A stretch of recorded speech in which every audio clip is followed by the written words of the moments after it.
time for another Elsie's Little Pickles, the pickle pod for the people. Coming to you on Black Friday, the day after Thanksgiving, and this the show... color of my heart. Yeah, black is your little fucking heart. We are joined again, fortunately, by Colton, your nephew, my son, our political guru. You're going to hear a lot of me coming up with the holiday season. Yeah, I know, it's awesome. Season. Yeah, we love having you as a guest on the show because obviously you bring a lot to it. But this one's going to be a little bit different. We will talk a little bit about politics, but that's not going to be the central theme of this particular podcast. What I want to talk about, we could all use a break from it. Yeah, I mean, look, Just Thanksgiving. When you think you can get a break, something happens. Yeah, and they pull you back in. You sons of bitches. The reason why I wanted to do something a little bit different on that is, all right, first off, it's no surprise that to anyone here or any of our faithful listeners that Thanksgiving is, in my opinion, all right, so the two top holidays, 1 and 2, do you know what the two top holidays are? Halloween and Thanksgiving. No. Oh, okay. Number 1, anyone? Christmas. Number 2, anyone? Halloween. Anyone? Huh? No? Halloween. No. Well, in terms of money, yes. No, I'm talking about Americans' preferred holidays. Oh, Number 1 is Christmas. 4th of July. No. Number 1 is Really? Christmas. Number 1 is Christmas. Number 2 is Thanksgiving. Number 3 is Halloween, which shows you how off base I am when it comes to the general consensus of the American people, because my 2 least favorite holidays are Christmas and Thanksgiving, and it would be really a toss-up between which one I fucking can't stand more. However, with that being said, people do love them, right? And I think that they love them because it's easy. It's tradition. You just do it. There's a lot of interesting facts about Thanksgiving. One of the ones that I think has surprised me maybe the most is the fact that every year for Thanksgiving, Americans eat around 46 million turkeys on Thanksgiving Day. Now, that blew me away. I'm not going to lie to you. That blew me away. That really surprised me in a way. 46 million, right? I mean, million. That's a lot of turkey meat, which But I am not one of them. Here's the interesting thing. Most Americans don't like turkey. The vast majority of people that are eating the 46 million turkeys every year are doing it because it's part of tradition, not because they actually enjoy eating turkey. So those also, are the amount of house fires that get started because people try to fry turkey. Oh yeah. Well, it's incredible. So you get a lot of house fires on Thanksgiving from people trying to fry turkey. But do you know what the number one job is on Black Friday? Like the people, the service that gets called the most? Oh, I know the answer to this. Do you? Probably an ambulance, if I had to guess. No, go. A plumber. You got it. It's a plumber. It's a plumber. And hey, for sometimes you just gotta drop a dukester. They call it Brown Friday because it's their busiest day of the year. What happened? I just passed a butterball. Well, I mean, I'm sure that there's a lot of toilet problems, but really where the biggest issues are is in disposals, whether it's turkey bones getting caught in them or silverware jacking them up and garbage disposals getting just destroyed. Annoying ants that get caught in them. Yeah. Wait, was that out loud? Yeah, that was out loud. We wish we could have put Auntie in one. So that's kind of where I'm interested in tradition. I'm interested in things that we do, not necessarily because we want to do them or we even like doing them, but it's because we can just kind of take our brain out for a day. Like Wednesday's called Black Wednesday. And depending on where you go in the country, I think some bars call it Blackout Wednesday because people drinking so much. It's one of we tend to call it amateur night. Yeah, exactly. But the Wednesday before Thanksgiving is one of the booziest days of the year. It is very much in contention. Second only to Thanksgiving itself. You get the most drunk driving on Thanksgiving. No. You get it actually on the night before. And then the second largest day in the, or, you know, in like the Christmas, you know, from let's call it from Halloween to New Year's, your most drunk driving happens on Black Wednesday and on New Year's Eve. Fair enough. I thought the number one was Thanksgiving Day, just because people are traveling everywhere. Oh yeah, I'll have. That's a drink up with, there. with- No, it's up there. Yeah. It's just not in the first 2 or 3. I'll have a drink or 4 with dinner and then drive home. Why not? Yeah, exactly. And I'm no, just a lot of gravy. yeah, you know, don't worry. It's just my family in the car. You know, like, I've had more drinks. That would be Steve. Yeah, that would be me. So I got this. Don't worry, I got this. Hey, I'm still here, so it's okay. Yeah, it worked this is out. true. It This is worked out in the end. But the thing is like I just despise the holiday. I don't want anything to do with it. But I am fascinated by the idea of tradition. I'm fascinated by the idea of doing shit that you really don't want to do, but you do it anyway because that's just how it's done. And, you know, to go back to a few other things that are just interesting facts, okay? Not every president, before it became a national holiday, not every president recognized Thanksgiving. Thomas Jefferson was the first president to refuse to declare a Thanksgiving proclamation, which is something they had to do every year because it was not a national holiday. Since previous presidents had declared Thanksgiving to be a day of fasting, prayer, and gratitude, Jefferson felt the holiday inappropriately crossed the boundary of separating church and state, which may be one of the top reasons I fucking love Jefferson. Not only is he a stickler on the separation of church and state like I am, but more importantly, fuck Thanksgiving. Like, I love the fact that he was like, you know what? If you want to eat a turkey, okay, fine, but I'm not going to call it a holiday. You know. Well, I mean, to be fair, so I think this is where the church and state kind of issue is for Jefferson, is that basically every major religion has some sort of fasting built into their system, and that's where it came from. Because originally, like you were saying, Thanksgiving was a day to fast, right? And then you break it with a feast, right? Right. Well, you know, I mean, look, you can get into all the details about the religious aspects of Thanksgiving. That's really not where I'm going. Where I'm going is I just love the fact that Jefferson was like, fuck you. No, not happening.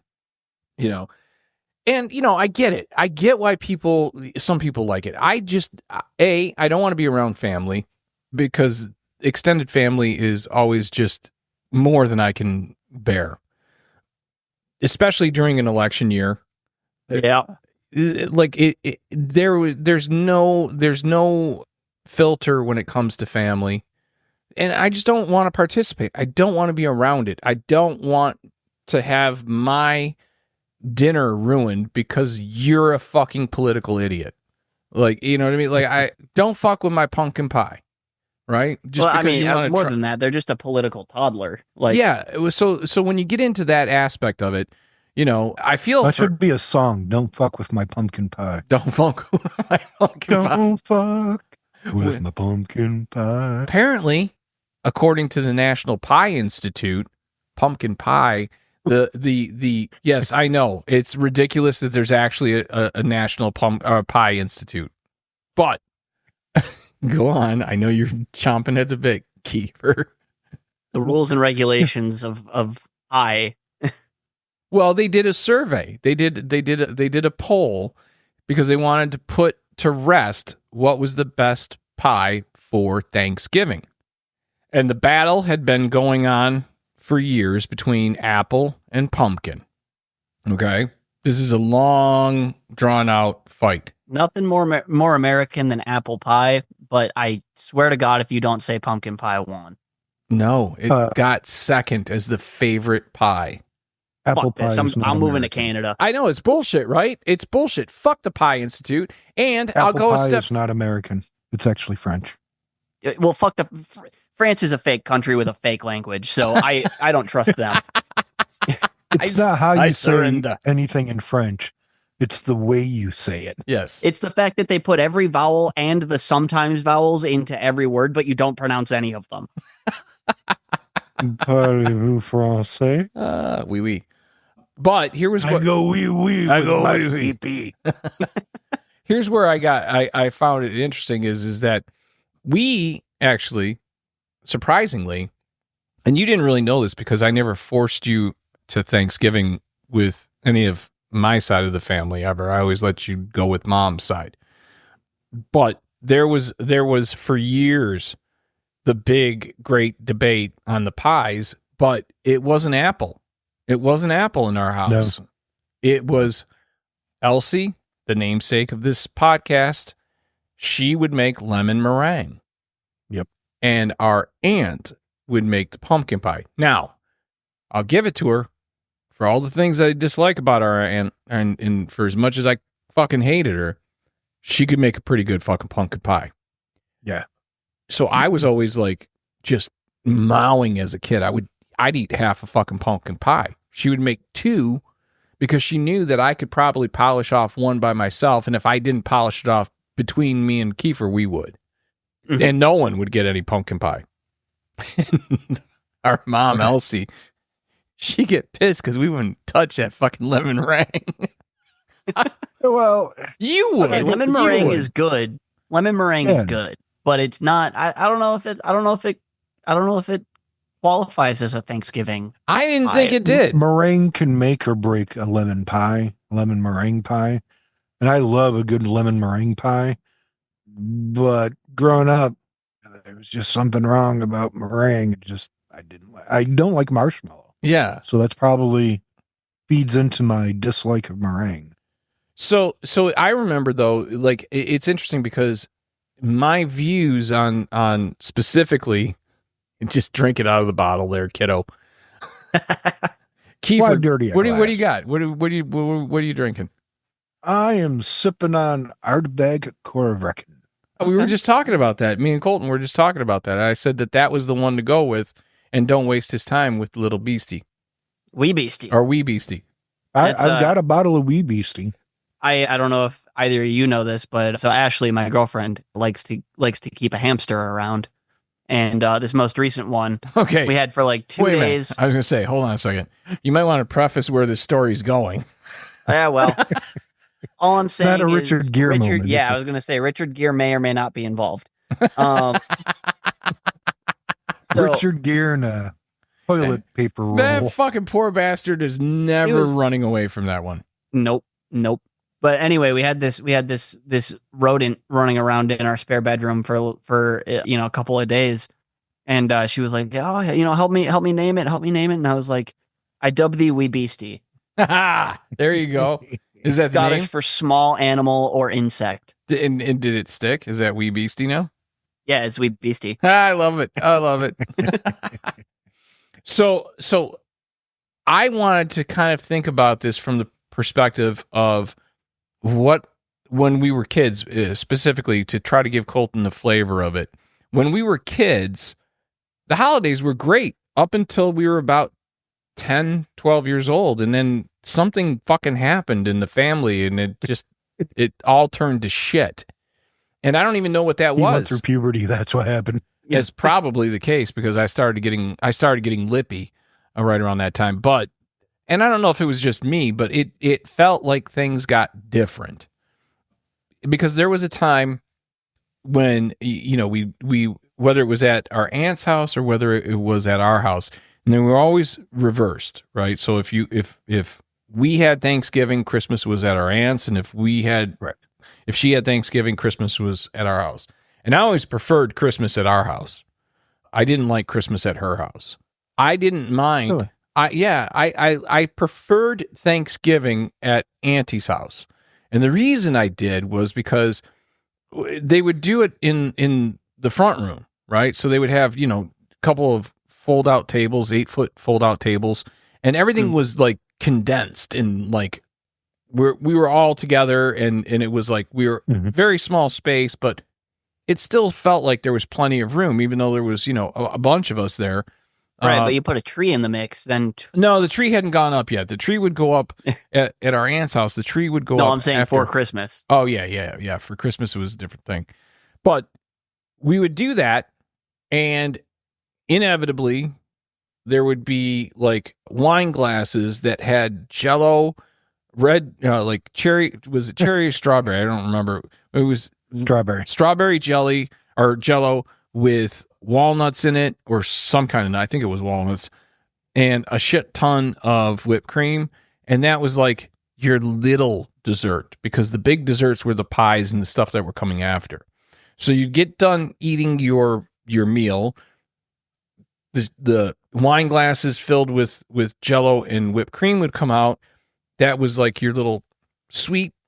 And then the kids had to fuck off so they could tear everything down and clean everything up. Kid. Yeah, I mean, that's really what it boiled down to, right? So that's when we would go fuck off and do whatever we were doing. Once everything was cleaned up, though, then we would all come back out to the main area. And in that front room of your of Auntie's, they would start breaking out the newspapers and the catalogs, and whether it was a Sears catalogs, whatever, right? Yeah, circle what you want for Christmas. Either circle it or cut it out and put it on tape it to a piece of paper. That was the fucking fun part. That was the fun part. Especially the lingerie section. That was where I was going. Who got a magazine from the head shop? I'm loving it. But that was what was fun, right? Well, that's what, like there was this idea. Keep looking at Victoria's Secret. What's going on over there? There was this level of excitement, but there was also, and we didn't always do it on Thanksgiving, but we would do it at least in between Thanksgiving and Christmas. There would be another time we would get together where we would make popcorn balls. We would string popcorn. We would do taffy. We would do all these kinds of things, and it was really kind of fucking cool and fun. Like Mom and Auntie really kind of, they got into the Christmas spirit, and they would bring us in whether we wanted to or not. Like if they were making cookies, we were making cookies. If they were making taffy, we were making taffy. It didn't matter. If it was chocolate, we were all doing it. And it had this very festive kind of feel to it. And I don't know, like I said, something changed. And you're right, it could have been just me getting older and going through puberty, but this was more like when I was like 10. So I don't want to credit that. It just, something changed and everything got shitty. And then it became Groundhog Day. And every fucking holiday was exactly the same as the last holiday, right down to, if we were out on Christmas Day having Chinese dinner and then going to a movie, at some point, our mom would talk to our aunt, and she would talk her into getting some plum wine, and 5 minutes later, they were both complaining how they were all hot and sweaty from drinking the wine. Oh, is it warm in here? So warm in here. It's so goddamn warm. I've got the vapor. I got the vapor. Exactly. So I don't know. Like I said, for me specifically, Thanksgiving soured from when I was like 10 years old moving forward. I just never wanted to be a part of it. Kiefer, he always dug it. You always dug Thanksgiving. Yeah, I dig holidays. I know you do. And Even I don't the bad get it. stuff. I don't get it. How we're so Teach me your ways. Yeah, it's about making memories, even with people you don't always agree with. God, you're so positive. You're so. I try to be. You're such. I don't get it. They're all assholes. You ever think that you don't see? Yeah, but they were my assholes. Do you ever think though? Do you ever think that like the relatives that you only see at the holidays, there might be a fucking reason? Yeah, because they're fucking assholes. No one wants to talk to them. But that time of the year comes and it's like, well, it's tradition. We gotta do it. Invite the fucking. No one wants them there. No one. All right, hit me with a news story. Oh, a news story. Do you want something interesting or really interesting? Oh, let's go for really interesting. Well, apparently, a prominent Democratic New York State senator has floated the proposition that her state and its northeastern neighbors might secede from the United States to join Canada. Sure. New York's gonna secede. Well, it's New York, Connecticut, Massachusetts, and Vermont. And are they unified in this, or did New York just decide to speak for the whole Northeast? New York did speak, however, she says that they have been talking in this news story. They want to be Diet America, America Light. It's never going to happen. They want to be the southeastern province of Canada. It's never going to happen. For reference, you never know.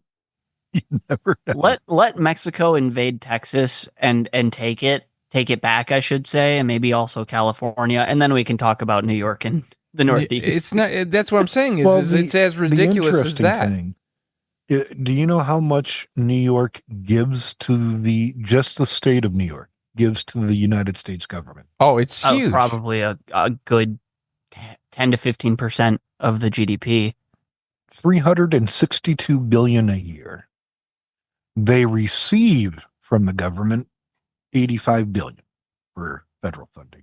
Yeah, and what's funny is you'll actually see that. I wish I had the map up. I could show you, but there's a map that I've seen where you can see exactly where the most GDP comes from within the United States. Mm-hmm. And who would have guessed? It's all of the major cities, and everything outside of that is draining more than they're contributing. Yeah, exactly.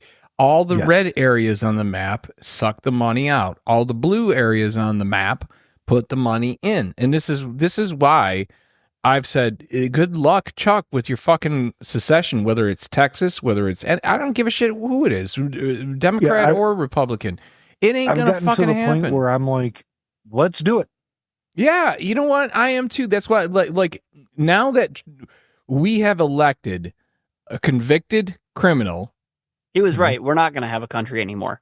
No, that may be the case, but I'm to the point where it's like, oh, this is what you say you want. You want cheaper eggs and you don't understand what tariffs mean. Okay, let's do that. Okay, you voted for it.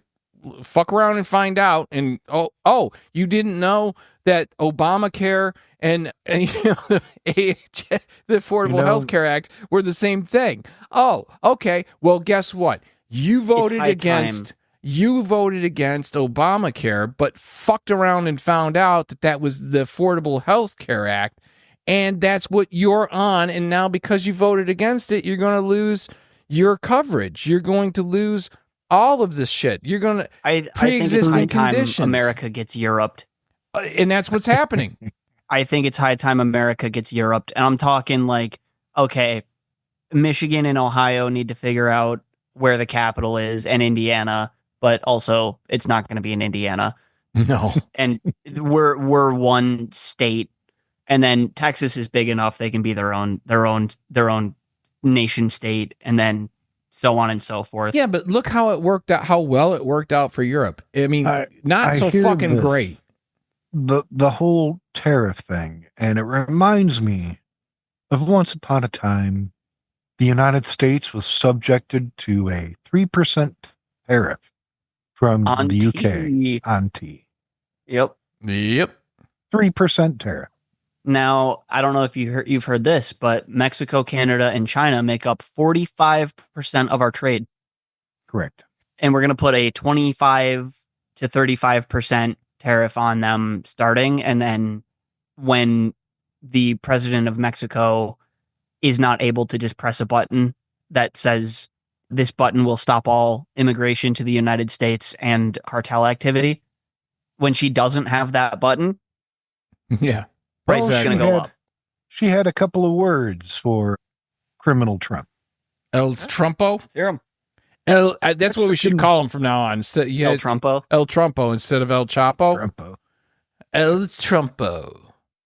Mexican President Claudia Sheinbaum hit back hard at Donald Trump, otherwise known as El Trumpo, with a dire warning after he announced his disastrous tariffs. And she broke it down how idiotic his idea is. Good. Well, doesn't that also go against what he just in his first term, what he renegotiated with NAFTA? Yeah. Like he's just going against what he already did. The fuck? She You says. negotiated that deal thinking you were the king shit, and now you're saying, I don't like that. Yeah, the USMCA. Yeah. I quote, 70% of the illegal weapons seized from criminals in Mexico come from your country. We do not produce these weapons, nor do we consume synthetic drugs. She ain't lying. Nah, they only got the real shit down there. Exactly. Tragically, well, they got a hookup with the cartel. They know how to get the good shit. They got the real shit. Tragically, it is in our country that lives are lost to the violence resulting from meeting the drug demands in yours. Good for her. One tariff will allow another, and so on, until we put our common businesses at risk. I am convinced that North America's economic strength lies in maintaining our trade partnership. This allows us to remain competitive against other economic blocs. That's the fact, because when you've got 3 countries all wrapped up in North America, but you got 3 countries that are all pretty powerhouse level when it comes to manufacturing and business, together we're stronger and we can fight against China. I have 2 solutions that I would like to put forward. First of all, if we want to end the potency and power of the cartels in Mexico or elsewhere, end drug prohibition. It's just that simple. The war on drugs has been a waste of time and money. It has ruined people's lives. It doesn't work. It has costed us at this point probably in the trillions. Yeah, I mean it's a waste of time. It's literally just a method to get free slave labor in prisons. Exactly. And we won't need that anymore. We won't need that free. This is why we need to legalize drugs now, because we won't need that free slave labor that we currently have in prison, because it's going to be filled with illegal immigrants that came across the border. And so we could just use them, right? Oh, that's a bad idea too. Oh, maybe the whole fucking prison system needs to be rethought, because when you make it a for-profit business, that's the problem. Bad stuff happens. Have you seen Where Do We Invade Next by Michael Moore? Yeah. No. Yes. Oh, dude, you got to see that one. Gotta see this. You have got to see that one. You'll love it. I sometimes have problems with Michael Moore. I have a lot of problems with Michael Moore. But that was great. This particular film was phenomenal. And he spoke to Portugal's Surgeon General. Okay. And the Surgeon General had basically a message for the United States, which was, what's wrong with you? Legalize everything. Don't penalize drug use. It's a problem. These people need help. Yeah, treat it as an illness, but yes. Also, it's none of your business if someone, as long as they're not hurting anyone else, as long as they're not threatening anyone else, you have no right to tell, crackhead John that he can't get his fix. Well, the argument that they always bring forward is it does hurt other people. It hurts the family of the person who's addicted. It hurts. I'm sure it does, and but that's not our fucking problem. That's not our problem. That's the family's problem. When it comes to family, I had a boss back in Texas who was Mexican, and he brought up a very painful point, and it has always stuck with me. How many homeless Mexicans do you see? You don't, really. You don't, because family is family. Mm-hmm. Yeah. See, it's kind of that simple. You know what I mean? It really is kind of that simple. Over the years, we really like to cut off our family members in this country. Well, but it's not even that. It's circumstance in a situation where I get it. You have somebody in your family that's addicted, and now maybe they're trying to steal your shit and trying to, cause. Well, that's an actual harm. That's an actual harm, right? That's an actual harm. You can actually handle that as a family member. You know, you can make tough decisions. You can say we're doing an intervention. I mean, like there's ways to handle that. The problem that we have more than anything, like in my opinion at least, anytime we've seen something legalized, yes, you have your ups and downs with it. You have people adjusting to the fact that now that they can do this, just like when, you know, with prohibition, as I've always said, I mean, can you remember a time, Colton, in your life where I did not say prohibition in every way, shape, and form is fucked? No, I mean, just across the board, because when you just ban something, this is a problem, let's just ban it. That doesn't stop that behavior. No. All it does is push it underground. It makes it less safe. It makes it violent.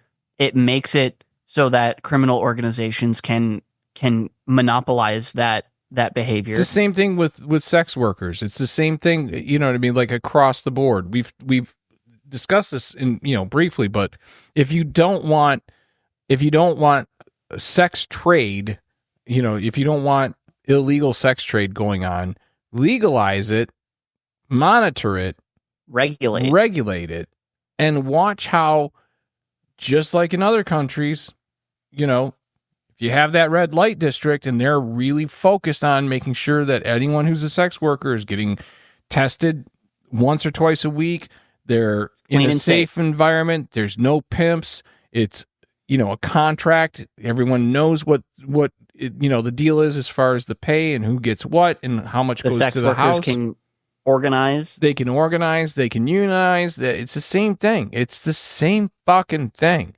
Let people do what people want to do. Just regulate it. You know what I mean? Like, it's that fucking simple. It really is. When you're talking, the big issue is fentanyl right now. That's where Trump is got his mind when he's talking to Mexico. Okay, well, when most of it comes over normal ports, Yeah. either from China, at least precursors from China, or in the pockets and suitcases of American citizens. Exactly. 80% of it comes from American citizens. well, and here's the biggest problem is that fentanyl is landing in multiple drugs, but specifically it's landing in cocaine. Clearly, cocaine is something we like in this country. Okay. I recently found out, apparently Traverse City is the #1 consumer of cocaine in the country. I don't doubt that, because that's where all the tech brothers or tech bros went during the pandemic. You had you had a lot of tech people move to Traverse City. Which is hysterical, because the only people, whenever I've been up there, the only people I see are like 80 or my age with a kid. Yeah, but those 80-year-olds There's are no one in hopped up between. on the devil's dandruff. I'll tell you Yeah, that right honestly. now. Mars, get in the bedroom. God damn it, I got a Viagra and I've done 2 rails. Let's go, baby. It's going to be a long night. We're going to pound that gina.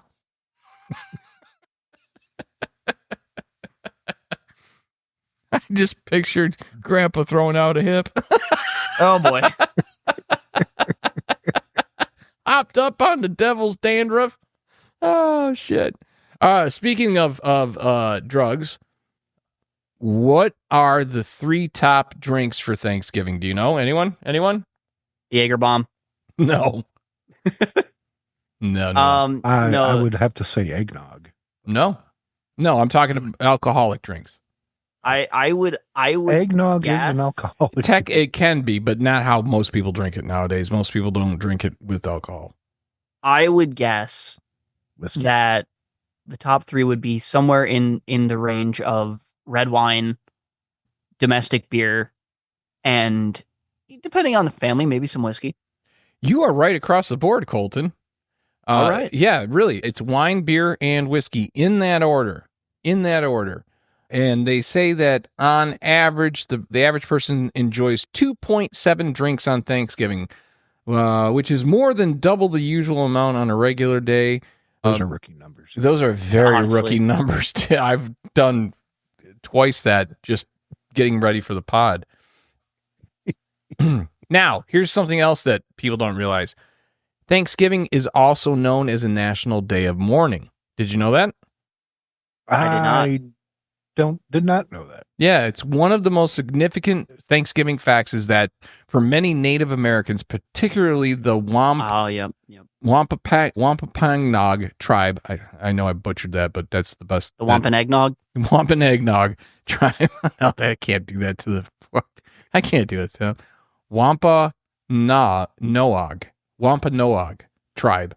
The holiday is not a celebration. I think it's pronounced Wampanoag. Okay, Wampanoag. I'll go with that. It's a not a celebration. Wanted you to struggle. Yeah, well, like you don't do that to me all the fucking time, you cock. National Day of Mourning for them. The holiday serves as a reminder of the painful legacy of European colonization, which brought immense hardship and loss to their people. It's a day to honor and remember the lives lost and the suffering endured by indigenous communities throughout history. That actually makes a lot of sense because, I've mentioned this at least once or twice to you, Dad. Mm-hmm. We really, really like myths in this country. Mm-hmm. Myths? We really like myths because we're not cultured enough and we haven't been around long enough as white Americans to actually have real history. Yeah, we've only got 250 years. And that's one of the things, not to interrupt you, but one of the things that really bummed me out the most about Trump winning wasn't even that he was going to be president. It was that he was going to be president when we had our 250th anniversary as a country, as a nation. And that bothers me because I know he's going to fucking roll out North Korean style and Russian style parade type, or Chinese parade type. Where Look at the tank. Look at the missiles. Look at how big my dick is. It's represented here in this particular. Never been harder than right now. Yeah, it's going to be that. It's going to be that. And I think it's just a stain on our fucking country when it happens. But yeah, so what I mean by in America, we really, really like our myths. We like to mythologize our founding fathers when in reality, the oldest of them, aside from Ben Franklin, who was actually old, was George Washington, who was 44. Mm-hmm. And the rest of them were basically just a bunch of pimply teenagers that didn't From like the government. 18, 19 years old on up, right? Yeah, I mean, Hamilton, I think when he signed the document was 18 and Jefferson was like 21. either 17 or like 20. Yeah, something like that, yeah. Yeah, they were a bunch of pimply teenagers who really liked libertarian politics and real libertarian politics, not modern American libertarian politics, but that's beyond the point. But when it comes to Thanksgiving, the myth that we're all fed, the line of bullshit is always like, oh, the Pilgrims, they came over on the Mayflower and they were doing just fine and they were leaving everyone alone and this and that. And then none of it's true. Out of the kindness of their hearts as an olive branch to these alien invaders, the Native Americans brought them turkeys and yams and gravy and all of that. Yeah, but here's the funny thing about that. The actual reason why they had made peace, that tribe had made peace, is because they had lost so much of their tribe due to disease and everything else. They realized that they needed... Not to mention the slaughter.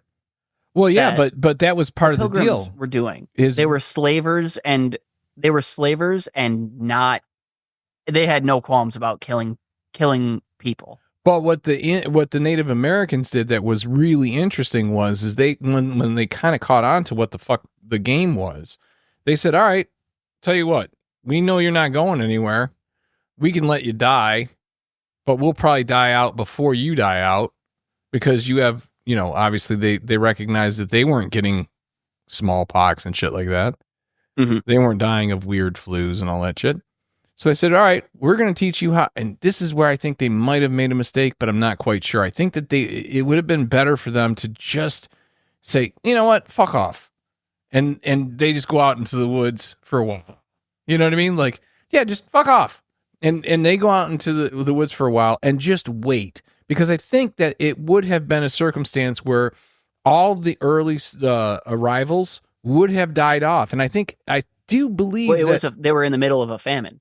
Yeah, so, but beyond that, what they did was they said, we're going to teach you how to hunt, and we're going to teach you how to farm the land, right? So you can survive, and you're going to give us your weapons. And that's what they so did. we can kill the other tribe that we don't like. Exactly. Yes. And they were going to go and kill the other tribe that they don't like, and they were going to take that particular land. Check me out, bitch. I got a musket. Hold on. Give me about 10 minutes and I'm going to shoot your ass. But, I mean, that's saying something. Also, That's saying something. I mean, hold on. even if you're talking the English longbow in comparison to what the bows were that the Indians were using, the longbow, I'm sure, in and of itself was something that was very, very much. Well, not necessarily, because Native Americans, that's where we get recurve bows, and recurve bows pack a lot more power into a lot less draw strength because of the recurve. That's true. Yeah, no, you're And right. they could shoot from horseback. Not all of them. Not all of them. There was a few, they weren't as talented. They weren't as coordinated. They were the last ones to get picked for hunting expeditions. No one would play dodgeball with them. Dodge Rock. Dodge Rock. Dodge Rock. You ever hear the story of I think it was the Michigami Indians? Dodge Rock. Go on. I'm listening. And how they sacked Fort Michilimackinac Mm-hmm. on Mackinac Island. Did you ever hear that story? I'm sure I did because those stories were drilled into us, but I'm not recalling it. The natives organized. They were the originators of field hockey. And so they would have sticks knocking around leather balls. And so they started a scrimmage outside of the fort. And the soldiers were like, this is pretty cool. That looks fun. Hey, it's sports. Yeah. And so they were just watching. Me lord, don't let me play sports. Oh, shit. And they kept knocking the ball over to where the soldiers were, and they would playfully throw it back, and natives would play some more until the natives attacked. They used it as a means to keep getting closer and closer to the fort. Yeah, it's pretty smart. And case in point, if I'm not mistaken, that was a French fort. Yes, actually. So, Yeah. again, fake country, fake language. Fake fort. All right. Getting back to the pie issue, because we kind of got off the pie issue and it's important. This fucking, Yeah. this Yes, is please important to me. inform us of the Okay. National Pie Institute. So, the reason why I disagree with them is No, you get out of here. there was actually a town that once postponed Thanksgiving because of pumpkin pie. Let's see. In 1705, the townspeople of Colchester, Connecticut, were so dedicated to the dessert that they elected to postpone the holiday because foul weather had interfered with their molasses shipment. Without molasses, they couldn't make pumpkin pie. And without pumpkin pie, Thanksgiving just wouldn't be the same. I agree with that 100%. I can second that. I agree with that 100%. Now, I got to find this one. But I believe the largest pumpkin pie that has ever been made was let's see here. I think it was 3,699 pounds. Oh, you can polish that off on Thanksgiving, man. That's a fucking... Just give Let's you see. a can of Cool Whip. Yeah, one can. Red Whip. Ready Whip. Yeah, you got to go Ready Whip. You got one can. Make it count. It sounds like an Eminem song. You got one can. Make it count. Now, I got something to put everyone off a little bit. So recently, something was brought to my attention.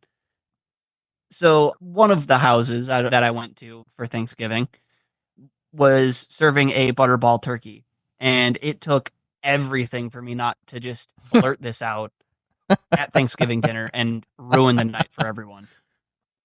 So apparently, video surfaced of employees at Butterball fucking the turkeys. Well, naturally. Yeah. So long story short, there's a Sound it makes. What?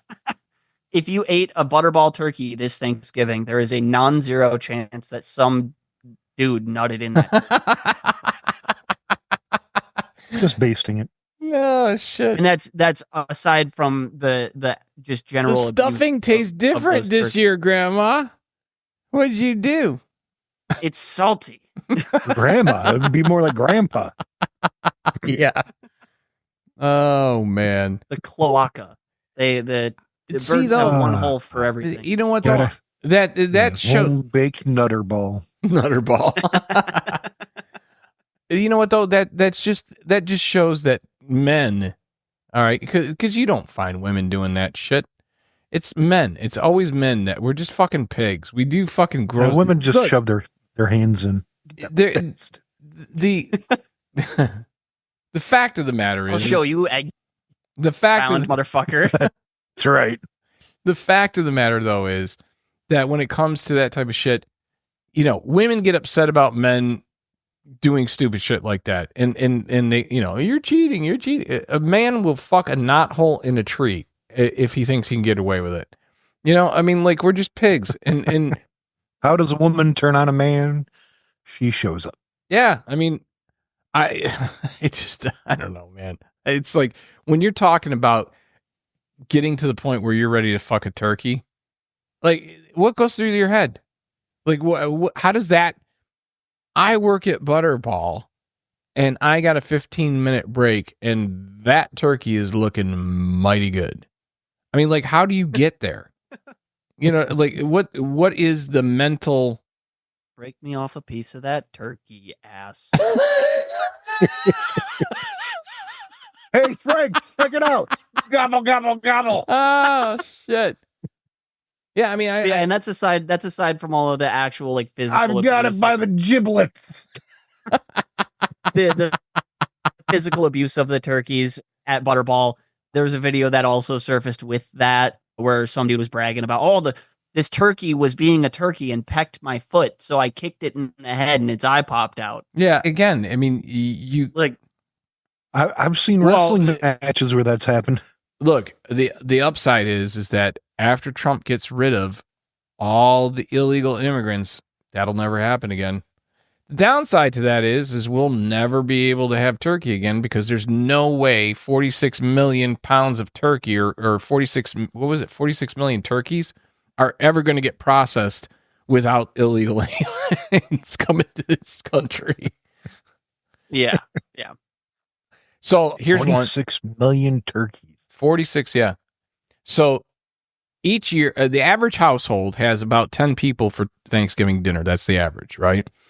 Each year, Americans collectively consume 3 billion calories from turkey alone. Okay, that's just turkey alone. Put that in perspective, right? It takes about 9.5 hours to cook a turkey. The amount of time it takes an average male to burn 4,500 calories, about 9.5 hours. So what that basically means is, for as long as it takes to cook it, it takes to burn it off. Now Yeah, enjoy. that sounds about right. Yeah, enjoy your second piece of pumpkin pie. So yeah, it was a religious holiday. The first recorded religious celebration of Thanksgiving took place 2 years after the first feast in 1621, and was the mark of the end of a 2-month drought. There was only like 5 women. Did you know that at the first Thanksgiving there was only like 5 women, and they're not sure if it was 4 or 5, but there was only a small amount of women, and it was like 22, 25 guys, something like that. And then they don't even know how many Native Americans. They have no idea. And I know my screen just froze. There we go. So these are the things that I find interesting, though, because we do these things that we think are just a way to go. I'm curious why there was only like 4 or 5 women. Aren't you?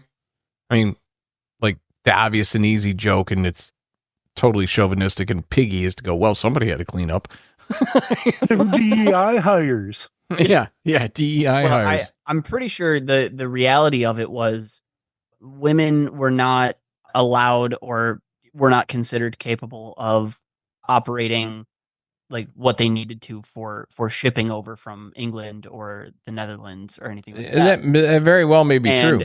the few women that actually did make it on board were just the wives of like the sailors, right? Who are going to go over and set up this colony. Well, four of And- the women were wives of the participants, the male participants.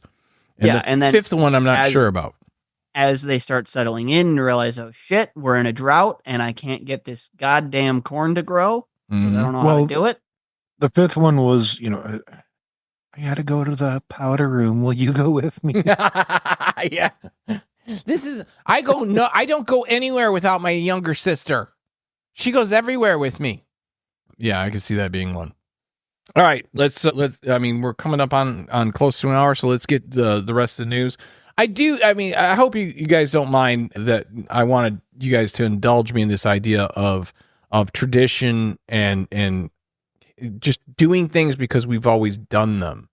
This is one that I want to talk about, and hopefully the three of us will be able to do this for a Christmas episode and do a deep dive into like some of the ridiculousness of the tradition that we don't even realize, whether that's a tree in the house or bulbs on the tree, whether that's the decorations, whether it's mistletoe. There's so Santa many. is a magic mushroom. Yeah. There's so many. Well, that's what the bulbs supposedly represent is the magic mushrooms. But that's something. I thought it was always the presents, but no, neither here nor there. I just think that would be a fun episode to do because I think that a lot of people don't understand why they do the things they do. They don't understand. Bulbs represent the testicles of their enemies. Run for the hills. Great song. So for the bulbs. That's where I'm interested in is because I really do. I'm hoping that in the course of these conversations when we talk about the holidays, obviously we spent almost an entire month talking about Halloween because you and I love that so much. But in the course of talking about some of these other holidays, I'm hoping that the excitement... Just some of these other ones. Fuck all these other ones. But I'm hoping that in the conversation, your enthusiasm, both of you have an enthusiasm for the holidays. I'm hoping some of that rubs off on me because I don't want to be the fucking Grinch. You know what I mean? But I am the fucking Grinch. I'm not interested in hearing, fucking Jingle Bells. Oh, and by the fucking way, Jingle Bells was meant to be a Thanksgiving song. That's ridiculous. It was written. The guy who wrote it wrote it to be a Thanksgiving song. Absolutely, 100% true. Let me see if I can find it. Where the fuck did it go? There's not enough Thanksgiving songs. What's that? Well, Not enough America- Thanksgiving songs. No. America makes up for that by playing Christmas songs on Halloween. So Yeah, well, you're right about that. there's that. Dastardly. No, I refuse to accept any Christmas anything until December 1st, and I will make fun of it until December 1st. Once it's December 1st, then you can have your fucking tree, then you can have your lights and your decorations. I don't want to see that shit on November 30th. I'm going to write some Yule log carols about slaughtering Christians. All right. I mean, if you're looking for an argument, That's right. I just went there. You're barking up the wrong tree. If you're looking for an argument, I think that would be great. What's the other thing? Hang the stockings next to the Jesus. Or hang Jesus. Hold on, let me crucify my Christmas tree real quick. Maybe just hang Jesus next to the stockings. What was it? I think it's the fucking bitch that wrote Mary Had a Little Lamb or some shit was the one that is actually called the godmother or the mother of Thanksgiving. Sorry, I can't find it right Did she now. go? Talk about the world nothingest title.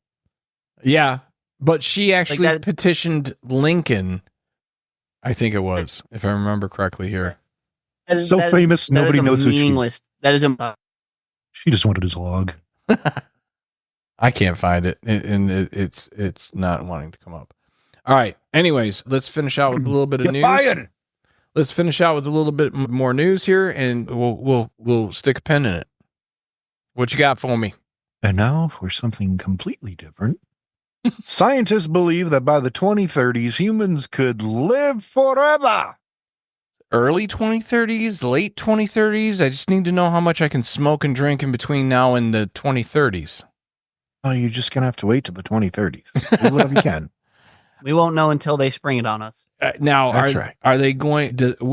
Does it give any more detail as far as like what they're talking about? Are we talking about total regeneration? They're talking about LEV, Oh, an acronym for longevity escape velocity. all right. That just sounds fun. I What like do you it. want to do? Let's do some longevity escape velocity. I just want to do LEV. Oh, it's the same thing. Let's do that.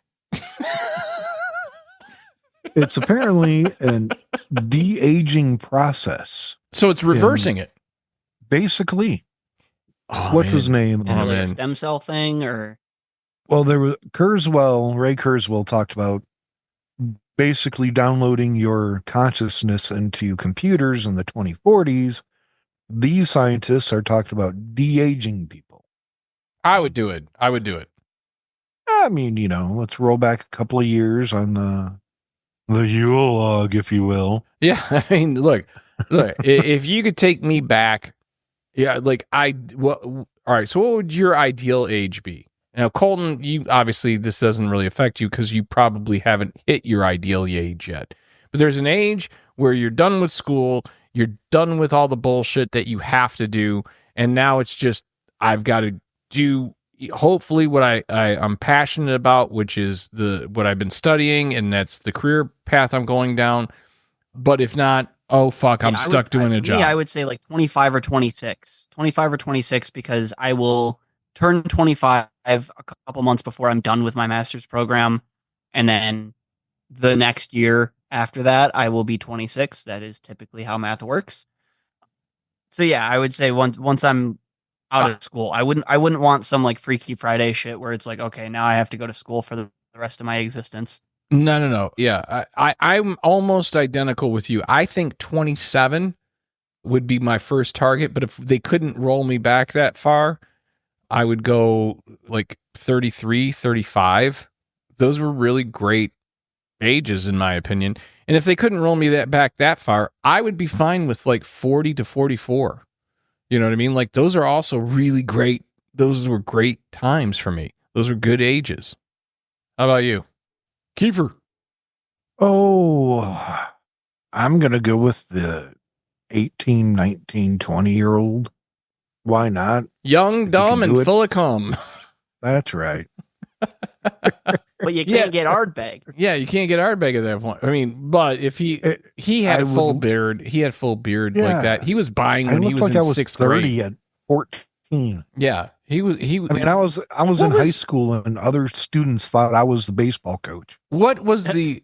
That's a true story. What I made was them the do laps youngest for an hour, and then the coach came and laughed about it, and let them keep doing laps because he thought it was damn funny.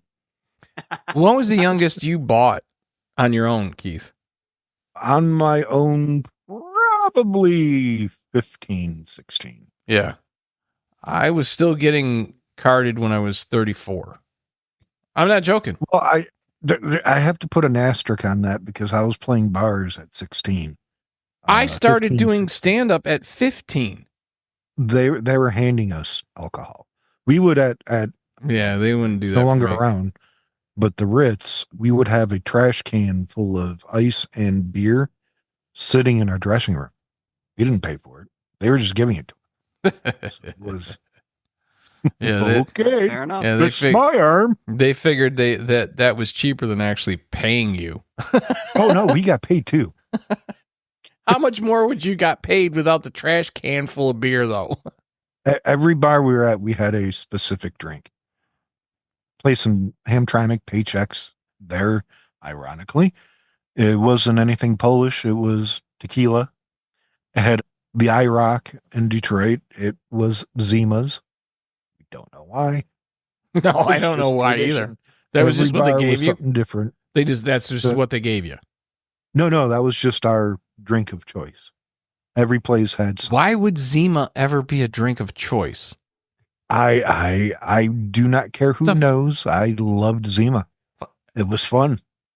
Was that like White Claw before White Claw? Yeah, yes, it is. It's like exactly like that. No, it was a malt beverage. They brought it out a couple of years ago again, which I did go out and buy it. What the fuck is the matter kind of with like you? Did an it die again? alcoholic Sprite. Well, Yeah, yeah, they brought it out for like 6 months. I think you're right. That's actually the best description I've ever heard of Zima. It's an alcoholic Sprite. It's almost like a Sprite vodka. But if you have non-alcoholic Sprite and vodka, Oh, that's gross. all right, if you say so. I'm the anti-vodka guy. You know, it's actually pretty good. Instead of like a Jameson and ginger ale, Mhm. Jameson or any other whiskey in Sprite. I've never tried that, but I do the ginger ale and gin, or Okay. squirt and gin. Squirt and gin is awesome. Gin and squirt is awesome. That's I'm a fucking big gin that's fanatic. Yeah, that's a fucking drink right there. A gin, You know and what, it's actually, refreshing. You know what I made at one point when I was working at Olive Garden? You could, take drinks or whatever from the fountain and just bring it home at the end of the shift. Ashley had asked me to bring home Shirley Temple. She really wanted one. Mhm. So I made one, grenadine, Sprite. And I get home and I'm like looking, I'm like, I got a bunch of cheap gin that we're not drinking. Let's try that. Apparently, really fucking good. Dirty Shirley with gin instead Dirty of vodka. Shirley. Pretty sure. It Hey, sounds like when I was a prostitute. kid, I used to piss Dad off so much because we would go out and I would get Shirley Temples, and I would drink them like a fucking alcoholic. I would pound 4 or 5 Shirley Temples, and finally, Dad would be like, "All right, fucking enough. These are like $4 a You're piece." cut off. Yeah, and they were like $3-4 a piece. He's like, "No, enough. Have a Coke and a smile and shut the fuck up." at the Ritz in Roseville, I would get what was called the Pit Bull on crack, and it was 100 proof peppermint schnapps, Ooh. Hot Damn 101, Jägermeister, and Goldschlager 101, I think it was, or 100, something like that. That And sounds like a just radioactive combination. It's up there with Three Wise Men. They give you a cup of it. There was a 4 limit.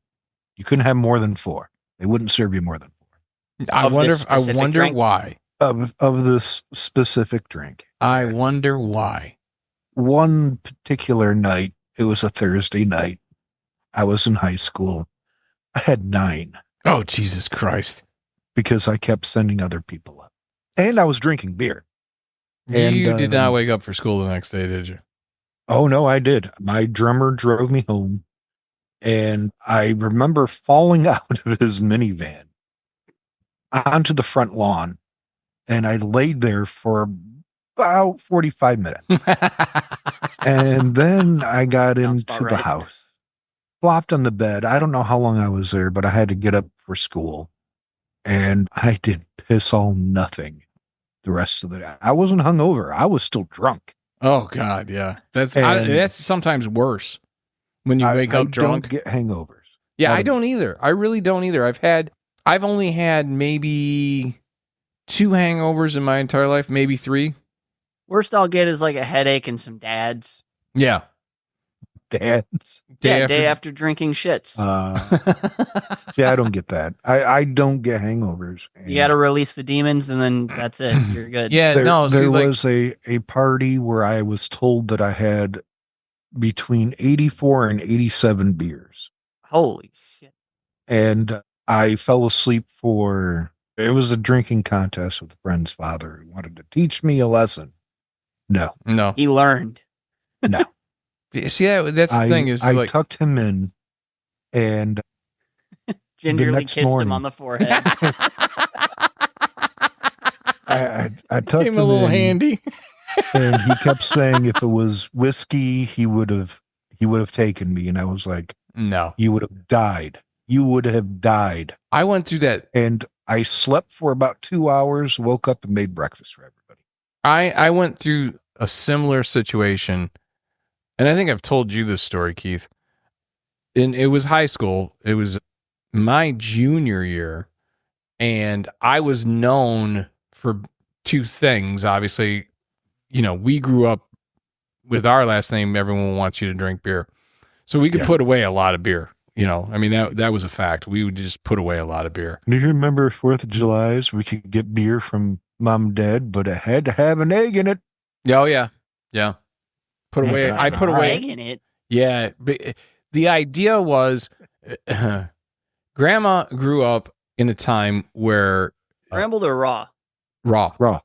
Oh, boy. So she was anemic, right? Mm-hmm. And because she was anemic, our grandfather would make her drink a little bit of beer with a raw egg in it to get her protein levels up, right? And get her vitamin levels up, or whatever the fuck he thought he was doing. I think he was just getting her hammered as a kid and making her sick with an egg. So it was a weird expression that she had was, what do you want, some egg in your beer? Yeah. Right? Yeah. What do you want, egg in your beer? Like it was a good thing. Like it was, oh, aren't we fancy? I don't think she necessarily understood that wasn't a good thing. I like to her that fond of it. So she told us, because me and Kiefer, we were always trying to get a beer, even. Oh yeah. I mean, Wherever you can. Oh, this little motherfucker, he'd be 5 and sneaking around from behind the chair and grabbing a beer can and then drinking it, like guzzling it, and then put it back real gently. And then Grandpa would go, I thought I had just gotten a beer. And this little son of a bitch was sitting passed out behind the fucking recliner. Walking to the bathroom near the kitchen, shit-faced, probably 7 years old. And I walked into the wall between the bathroom and the kitchen. Bunk. So and anyway, I remember Dad laughing about it. No, I don't doubt that either.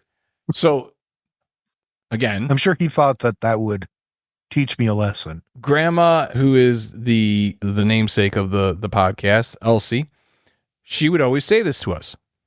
But specifically on certain holidays, 4th of July was one, Christmas was one. Yeah. Yeah, I can't remember if it was Christmas or New Year's. New Year's if they were home. If they were home, it was New Year's, but it was definitely Christmas and 4th of July. Those were the two times where they kind of would, go, all right, if you want a little bit of beer, you can have it. But in the beginning, but you two are splitting one. Yeah, no. No, they would give us our own. No. But you had to have it with egg in it. You had to have a raw egg in it. So and the only way to do it is to just guzzle it. Well, yeah. Which is even dumber because when you got a raw egg and a full beer. Yeah. So, a 5-year-old and a 10-year-old with a fucking full 12-ounce beer with egg in it. And we know that the only way that you're getting it down, because she would tell us, she's like, as a kid, I learned that you just have to chug it. Right? So, all right. So now you're going to fucking gather around, everybody. Let's chug. You're going to make a fucking 8-year-old, fucking 12-year-old fucking chug beer. Nothing says 4th of July like a drunk 5-year-old playing with lawn darts. Yeah. That's a lot of fact right there. Hit Jeff. Yeah. He was 5. Oh, he was 5. I was 10. In the beginning, I don't think you were able to get down the egg. I think it took you. Know. I think it took you a while before you were able to get down the egg. Mom started me doing that when I was probably 8, and it started with me and Jeff, our cousin. It started with the two of us, and obviously, as you know, he's got issues. The audience, we've spoken about our cousin before, knows that he has issues. Nothing funnier than watching him try to chug a full beer with an egg in it. Yeah. He never could do it. He would always get sick. He would spit it out. He would everything, right? Your Uncle Kiefer, on the other hand, he was determined. Like, he would get mad that he couldn't get it all down, right? I remember for me, the first 2 or 3 times I tried, I couldn't do it. And then... It's the egg. Oh, I couldn't do it. And that was the whole point. Snot. Yeah, that was the whole point. because you would pour the beer and then you would put the egg in it. So you always had that little snotty aspect up top, right? And she knew that. She knew that. So it was a way of her giving in. All it cost her was a beer or two. And she knew that we weren't going to be able to do it, or she thought we wouldn't be able to do it at least. And she was right for the first couple of 2-3 times. We could not do it. But at some point, and I don't remember if you did it first or if I did it first, but I remembered the other. You just chug it. One of the two of us figured out chug it. And I think actually, I think it might have been you that figured it out. I think you were the one that got the first one down. And I think that was right around 7. I think you were about 7. Gold star for Kiefer. Yeah. The idea is that if it goes in the egg, chug it really quickly, like immediately. Like Because as soon the as the egg- egg is in there. Yeah, as soon as the egg goes in, you start drinking because it will still float. And it'll be lighter than the beer, or heavier rather than the beer, and go to the back. So you can get more beer per egg ratio. That's He figured it out early. And then I got pissed because I couldn't do it. And I was the older brother. And I remember I didn't even want to do it, to be perfectly honest with you, because I thought it was ridiculous. But I wanted, a lot of times he drank mine. Yeah, that's not a joke, because after I had figured it out, he figured it out, and then I did it a couple of times, I'm like, you know what? Fuck this. Go ahead, crack a couple eggs into those beers. Keith, you knock yourself out. And while you're doing that and they're fucking laughing at you getting it down, I'm going to be over in the fridge cracking a fresh brew. Or in the cabinet, the little liquor cabinet that they had that was an end table. And I would be taking sips out of the vodka. So to your point about ridiculous levels of drinking, this is just, again, it sounds bad because it sounds like we were in the, wild west of parents. This was only during those particular holidays, but what it did was it gave both of us a higher level of tolerance than any of our peers, right? Yeah. So like me and Keith, we were sneaking cap Why full. didn't you set me up with a party trick? What the hell? What? Why didn't I? Why didn't you set me up with a party trick? What the hell?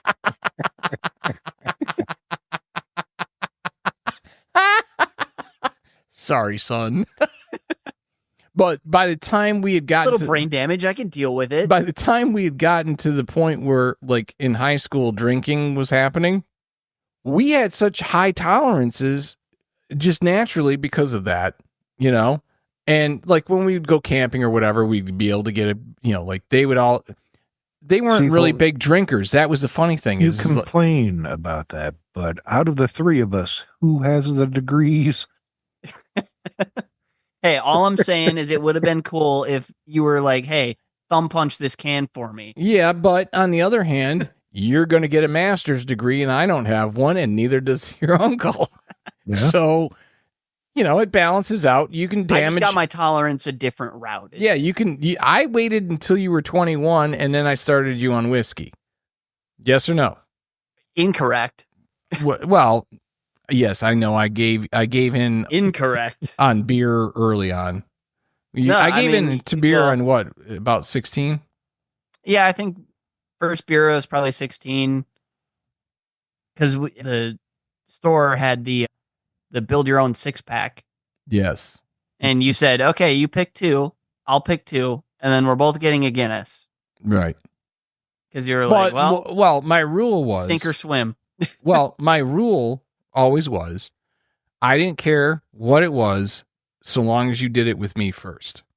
You know what I mean? As far as like alcohol or, pot or any of that, I was very, very Whiskey, I feel like I had to have been probably 17 or 18, because we were still at the condo and I was still living at home. It was before I went to college. Anyways, the point being, we, meaning me and your uncle, we had a ridiculous level of tolerance built up. And I'll never forget, like, growing up and going through the drinking stages of high school, specifically this one event where I had already drank a number of people under the table multiple times over the course of history. This is after guys, I stole 1 beer for 7 of us to split. Yeah, exactly. Yeah. Yeah. So What are the 6 of you going to be drinking? yeah, so this it was funny because this girl comes into a party that I'm at, and I've already polished off a number of beers and whatnot, and I've got like my little 6-pack to go, and I'm about ready. I know this story. And I'm about ready to leave, and she comes dancing in with a bottle of vodka, and she wants to, who's gonna drink vodka with me? And everyone's like, well, there's only one person, and they are like the party stopped. The one to rule them all. Yeah, and the party All stops, the and heads turn. so I wanted to be done quickly with it. So I go, all right, I tell you what, we're gonna do doubles, right? So every shot was a double shot, and it got to the point where I like kind of felt bad. So I was doing 2 shots to her 1, and these were shot and a half to 2 shot level, and we I don't even know how many we did, and then I think right around enough to where she went and puked pretty quickly, and she thought she was a hardcore drinker. And she didn't last. I don't think that lasted 10 minutes. Honestly, I don't think it lasted 10, 15 minutes. Didn't you take the bottle with you? Probably. I'm pretty sure I did. Like, so not only the injury, but also the insult. Well, I knew she wasn't going to drink it. Yeah. She was too busy puking. So, I mean, and it was just sitting there. Wasn't there a story of a friend of yours who wanted to drink vodka with you? And you decided, I'm going to switch out my vodka for water. Teach him a lesson. Yeah, I did that too. Yeah, I have a story about that, but I used go to ahead. do that. Well, I used to, so like on the road, I never because I was alone, right? So I would get involved in these, with comics or with club owners or whatever, and they'd want to sit and drink. And, I'll have 1 or 2 with you, but I've got to drive back to the hotel. I've got to drive, you know what I mean? Like, I got to be responsible for myself. I got to wake up for radio. I got to, any number of these things, right? And so I got in the habit. I remember the Green Bay. Do you remember me going with you to Green Bay? I do remember you going with me to Green Bay. I got pretty fucking lit. But, oh, yeah. But that was what? We did like 40 beers a piece, didn't we? It was a stupid amount. It was ridiculous. Stupid amount. We only had to walk across the street to the hotel. Well, yeah, I know. We only had to walk across the street to the hotel. Honestly, it sounds like Dublin. Sounds like Dublin. Your dad got up in the middle because we had 2 different beds. And pissed in the corner. He got up. Yeah, he got up and was like, I can't find that. Fuck it. And he just started peeing in the corner. I fucking hated that hotel. Yeah, fair enough.